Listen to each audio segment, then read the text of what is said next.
All right, episode 103. We're back, Rob. We're back. We should just change the name of the podcast to We're Back, Rob. We're back, Rob. How about that? I'm okay with that. I only imagine people binging this, listening episode after episode for hours. And they hear the same sort of spiel at the beginning of every episode. However, we don't do it every. You know what I mean? Like we only do this once a day, right? So right. It's new to us. But anyway, we're back. 103. As you said, V103. I know. I did drop a V103 reference. Yeah, last pod. Do you have any V103 stories? V103 was for those who don't remember or know, was an long-standing Atlanta radio station. Is it not a radio station anymore? I wouldn't know. I don't know because I don't listen to terrestrial radio any longer. But it wasn't it kind of the R&B, sort of, and popular hits and stuff, and pop hits. And stuff I feel like it was Ryan Cameron. Wasn't he the famous DJ on V103? Well, you would know him because he's also the Hawks announcer, or he was for quite a number of years. 4-3, that whole, as my voice cracks, remember? Mookie for 3, or anyway, again, fact check us, people. Maybe we're totally I don't know the V103. I would be surprised if it still existed, only because radio stations change all the time. They do. I'm all Sirius XM radio. Yeah. That's all I do. I used to only listen to talk radio in the car, sports talk. Yeah. I would listen to sports talk, constant sports talk. And my commute, I'm blessed in that my commute is not very long. So I'd pop into some sports talk, get some Falcons thing, get some national sports talk, and then poof, I'm out, Now I don't, I got a new car. So I've got a good radio that just magically connects to my phone. And now I just listen to whatever it's interesting, actually. Whatever I'm listening to in my office, when I leave and get in my car, it's now playing in my car. Yeah, exactly. It's just Spotify. Yeah, it's transition. Well, I still have in my car iTunes plays. Do you have a dongle? Do you plug something in your car? No. Okay. No. It's all Bluetooth. But iTunes plays, and I'm not even joking you.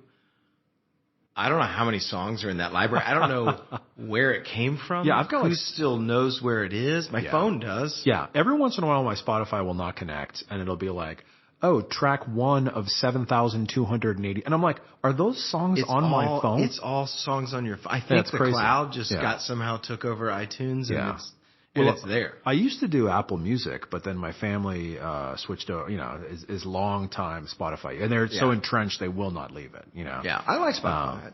It's fine. I'm good with Spotify. Yeah, a lot of my favorite albums are not on there. They're still to this day. I mean, the artists drop out. Or, I had noticed I was rocking Van Halen the other day, and the newer David Lee Roth, or whichever when they got back together. Yeah. That one with Tattoo and all those other conspicuously absent.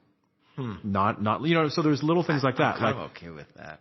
I mean, it's not a great album. It's not a great album. If you're going to lose one from the catalog, that's the one to lose. For sure. But, and I guess, I don't know. I mean, I'm pro artist, pay the artist. I mean, I just bought a record for crying out loud. Yeah. Not because I'm going to listen to the record, but because, hey, throw some artists a couple bucks. You know what I mean? Go buy a ticket to a concert. I'll buy the merch. I'll buy the concert ticket or whatever. But I only listen to, on my commute here and home, I listen to Howard Stern. Yeah, you're a Stern guy. You're a Stern guy. Now, and he only does three Monday, episodes? Tuesday, Wednesday. Monday, Tuesday, Wednesday? Yeah. Okay, so what do they play Thursday, Friday? Just greatest repeats of Monday, the earlier days in the week. But they'll kind of chop them up and segment them out. But then there's also there's the after show. Yeah. There's kinds more stuff. There's all kinds of stuff. How long? Anthology. Whoa. There's all kinds of stuff. Like going deep, back into the archives?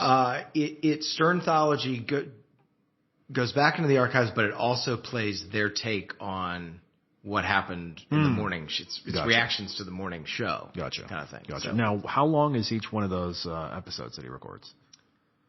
I don't know what time it's. I think they're 3 hours. Okay. I think they're either 3 or 4 hours. Okay. All right. I mean, he's on for a good long while. He did a Paul Simon interview the other day that was amazing. Well, I mean, you and I both agree that he's one of the greatest interviewers. Arguably the best. Yeah. I mean, it's incredible. Yeah. And it's a as I'm fumbling over my own words here, Barbara Walters used to get, by the end, kind of joked upon on how she'd make everybody cry. Right. And it was able to extract information from people and able to go and ask people sensitive questions, right? There's kind of a correlation there with Stern, and you're far more the aficionado than I am in this regard. But he's able to get people to share things and really go deep, I feel like, in a lot of his interviews. So, and he's fun. He's uplifting and jovial and, but then can be super serious and no BS kind of approach. He is still as disgusting as ever. I know, which is so bizarre. It's so great. The dichotomy of fart jokes is like rated G. I mean, he goes some gross, but you have that, and then you have the most insightful 2-hour interview with Bruce Springsteen in studio, and it's like it attracts every boyish sensibility, but then also intellectual. I mean, it's kind of all over. Well, his book is great too. His book of interviews is great. Which, of course, it's the best interviews ever, but it's called Howard Stern Comes Again. Okay. Of course it is. Yeah. And it's pretty amazing. Yeah, it's interesting that he's never really grown out of Fart Man and all that sort of just unbelievably inappropriate humor. You think you'd kind of age a little bit and sort of chill out on playing fart noises. You know what I mean? But no, those two worlds live together. So. Interesting character. The only book I did read Private Parts a million years ago. Yeah. I think a lot of people did. Was that the 90s? The movie was pretty good.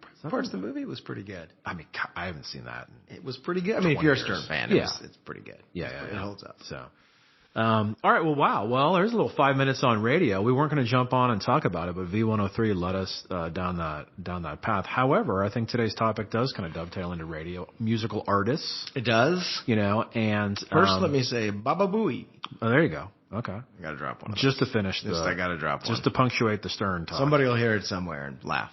Yeah. Well, we'll put this on our website, and then someone will end up searching for Baba Booey, and there you go. It's going to be magical. So.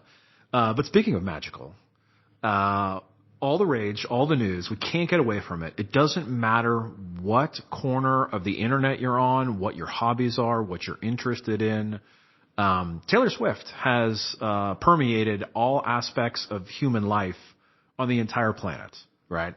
I am far from a Swiftie. Definitely not a Swiftie. No knock on Swift. I mean, love, love what you love, although just not personally my jam, as anybody who's listening to this podcast probably knows. But the worlds collided, obviously, with Taylor Swift jumping into one of my personal hobbies, which is watching NFL football. Yeah. Right? And I was sitting there watching on Sunday, and she obviously went to the Kansas City Chiefs game, and evidently is dating Travis Kelce, the tight end for the Chiefs, right? And it was like, well, exactly. But isn't that kind of the fun? That's how it appears. Yeah. Right. Of course. And it was like, hey, are we going to watch any football, or are we just going to keep cutting to Taylor Swift and Travis Kelce's mom? Mom. Yeah. And then we're going to watch players waving up. Yeah. It is. She totally owned. Yeah. She totally owned the game. Yeah, who cares about what the final score was? No, I mean, it's all about Taylor up there cheering and whatnot, right? So, but it leads us to, you read an interesting snippet today, or article, or whatever you want to, about how it's not only, it's brands and things now. Yeah, and there's a few different I think a few different points in her career to date that have been pretty interesting, and the effect that they've caused in business and brands and things like that. Most recently, we'll go backwards. Most recently, so I guess she's at the game, and somebody snapped a picture of her, right, and wrote the comment. Okay. Apparently, it appears as though she's eating a chicken tender, and ketchup and seemingly ranch. Seemingly ranch. Yeah, was the quote. Okay. We know a lot about chicken tenders. Chicken tenders are huge right now. Yeah. Well, we know. Well, we work on a lot. We work on a lot of them, but I mean, they are infiltrating the internet. Okay, but we're dipping our tenders in ketchup and seemingly ranch. That was the comment on the picture that somebody posted on the internet. That now has like 12 million likes.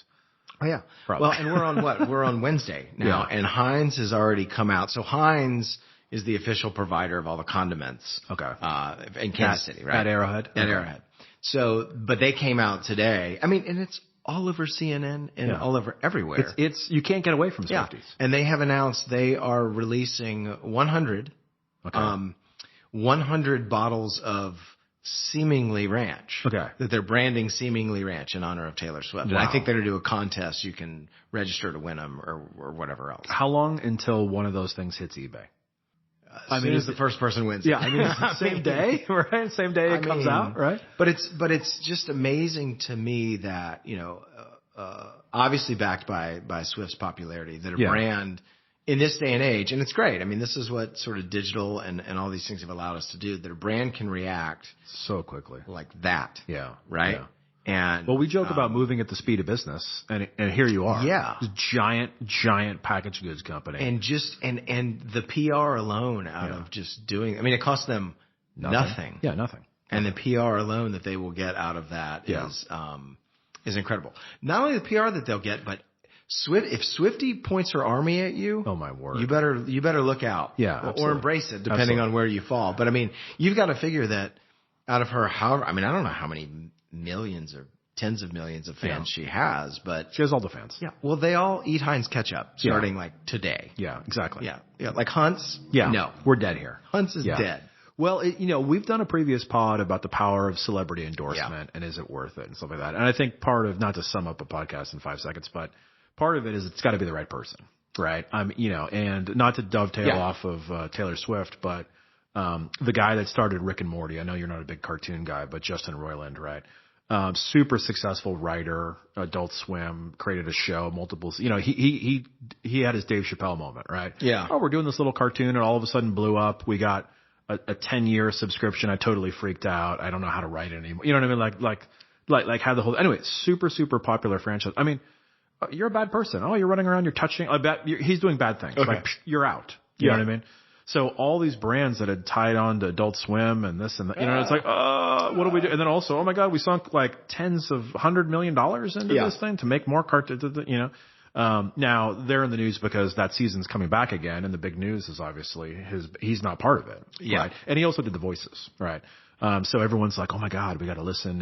Does he sound the same? Does the character, things like that. Right. So you got to get the right person, but by all accounts, I mean, Swift is the right person for anything. If you look at her history, or at least as much as we know about it, she's kind of bulletproof. Yeah. I mean, you talk about a reliable celebrity endorsement. I mean, she's all for empowering young women, which we're all for. Absolutely. Right? I mean, you can't go wrong there. Yeah. She then did that whole thing where Scooter Braun sold her catalog. Yeah, I was about to say the only kerfuffle might be this business aspect, but I wouldn't consider it a kerfuffle at all. It's not a kerfuffle at all because everyone agrees with, hey, you wrote those songs; those should be yours. And you know what she did? And I don't understand why other artists don't do. She just went out and re-recorded all of them and released her own version of them. Exactly. Which is and there are a lot of smarter people than I am about. But like, how can you do that? Why haven't other artists done that? And I guess it has to do with owning the publishing maybe versus owning the lyrics versus owning the publishing, or I don't know. There's some nuance that allowed her to do it. Anyway, great. That's women's empowerment. I'm taking back what's mine. Yeah, and exactly. And again, we can all support Let me write a song about it, by the way. Yeah. And everyone's seen the ticket sales alone to this last tour are insane. God. And it's literally just... She broke Ticketmaster. I mean, she might be the one that created Congress to make a law. She was both of my daughter's first concerts. Okay. And I'm going years back. Yeah. And now it's like, this was my stepdaughter's first concert. Okay. And we got her tickets to this last one. And the video is just her. I mean, as soon as Taylor Swift comes on stage, my wife points the camera at her, and it's, buckets of tears. Beatles, Beatles meltdown. Oh my God. I mean, and it's just, which again, we can all celebrate happiness. Absolutely. And music and whatever else. Yeah. And then also too, back to business for a second. I mean, even by proxy, Kelsey's jersey. Yeah. Overnight. I think it was a 400% increase. 400% increase is what they said. And not only his jersey, but whatever jacket he was wearing, some weird or unique outfit when there was a video of him walking when they were leaving together. Okay, pre-game, post-game, post-game. Post-game, we're leaving together to go get in his convertible. Yeah. Oh God. I mean, the guy knows what he's doing. Yeah. That jacket apparently. Okay. Sold out. That's insane. Yeah. Okay, I didn't realize there was video because I did see day of Sunday. I did see a tremendous volume on the internet of people thinking that she was hiding in some type of popcorn machine to get out of. Did you see this too? I did. Get out of the stadium. It was it's Taylor Swift and I'm like, what is happening? You know why? What is happening right now on the internet? When this is unbelievable. During the tour, the Eras tour, she would oftentimes they would put her in a gear case. to get her to wheel her out, to wheel her out or whatever. And then that was the whole thing. You had to spot her. Oh my God, she's in there. She's in. So so people naturally were like, oh, she's in the popcorn machine. Or whatever. Down in the tunnel system of Arrowhead or whatever. It's so weird. No, but there's video of her and Kelsey leaving together. Okay. And then they went and got in his. I know how we all know way too much about this. I don't want to know this stuff. This isn't important to me. So they left in the convertible. Yeah. So that everyone, not in the blacked out SUV, but like everyone open top. Yeah, he's no dummy. Yeah, yeah. Now he'll have a song written about him in 6 months or a year. Yeah, for sure. Something about tight ends, I would assume. For better or worse. Yeah, there's a tight end joke in there somewhere. But the power of Taylor, you know what I mean, is just it's unbelievable. Yeah. I mean, from a business perspective and from a marketing perspective, from a brand perspective, it really is absolutely unbelievable. You know, would you say? I would say. I said this yesterday. I think she's the most famous person in the world right now. She could be. I mean, arguably she could be. Yeah. I mean, you have others like Zelensky and people, people like that, or Putin and people that are. Well, world leaders or something, right? Yeah. You could obviously put them in the tier one, but I think she's. I think she might be a tier one, dude. I think she's a tier one. Yeah, I mean, what are all the late she's night? She's my tier one. Remember when Jay Leno used to do jaywalking, and it was who's the president of the United States, and half the people here don't even know. You know what I mean? Like, she is. I would say Western Europe, South Africa, Australia. She's got to be. She's tier one, man. She's tier one for sure. One. So, I had made the joke: is she this generation's, Michael Jackson? Absolutely. Right. And I think she's the Beatles. Yeah. Unbelievable. How old is she? I don't even know. She's young, That's a good right? Question. Yeah. I mean, well, let's put it this way: there are many more albums left to come, if that's what she wants to do. You know what I mean? If she wants to keep writing and performing and doing things. I don't see the Taylor train stopping anytime soon, and I'm here for it. Yeah, I'm here for it. Good for you. I mean, she writes great songs. I respect the Taylor train. I'm all for it. Just like I respect Madonna. Like am I a huge Madonna fan? Absolutely not. I do respect or U2, for example. Like, you started this way. Yeah. Then you have evolved. You've changed. You think about Like a Virgin to like Ollie G and that Ray of Light. Like, Madonna has, and she writes all her songs and all that good stuff, right? It's like mad respect. I'm not running out to buy Madonna's albums, I think the commonality there is authentic. She writes her own stuff. All of these people we're talking about, right? I mean, it's not like every other pop star. Yeah. Where it's, oh no, you got the songs from somebody and you're recording somebody else's songs and whatever else. Yeah. So. Or I think there's an industry. Of just. We just write songs and we sell them off to artists. Oh, yeah. You know what I mean? Like, there's a lot of that. Yeah. It happens in country music a lot. Yeah, it seems like that's a Nashville thing. Yeah. Yeah. Well, it's so good on Heinz for. Good on Heinz for it's a great quick move by the marketing team. Hey, and again, little effort, great idea, little effort. Yeah, and you'll get maximum huge reward. Yeah, maximum bang for that one for reward. Sure. So. Any other tidbits you'd like to leave us about Taylor Swift before we sign off for the day? I have no Taylor Swift tidbits. I don't. That's really all I got. Okay, that's really all I got. Yeah. But I look forward to what she does next. Ooh. Oh, let's make a prediction. Okay. All right. Kelsey, what's the over under on how long they stay together? How long they stay together? I don't know really much about her personal life. I don't know. I think that Kelsey years ago had a dating show of his own, and he's an NFL guy, not dissimilar to like a Gronk of the world. That kind of is, hey, we're having fun. We're living our best life, which is good for you. We've transcended NFL into pop culture. Yeah, and good for him. He does a lot of commercials, like a lot of the guys that feel very comfortable being self-effacing. You know what I mean? Well, the Mannings are kind of like that. Yeah, exactly. Yeah. So I am going to say this is a tough one. I think it's going to be less than a year.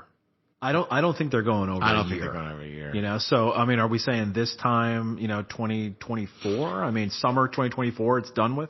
Before summer 2024? I think it's more of a flash in the pan. And okay. I think we're done by the end of the year. I think what would well, you got the holidays right around the corner. Yeah.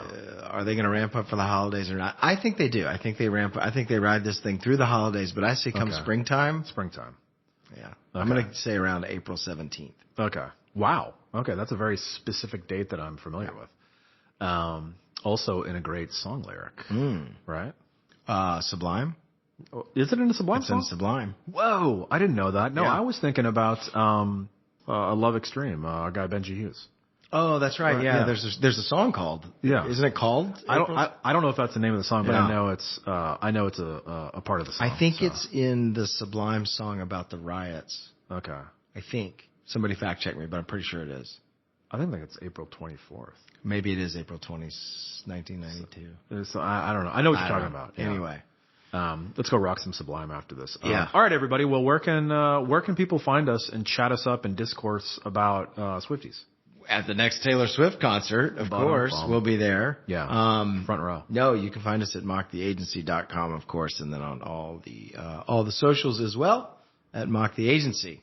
All right. And go Taylor. That's it. All right. We'll talk to you guys next time. Bye.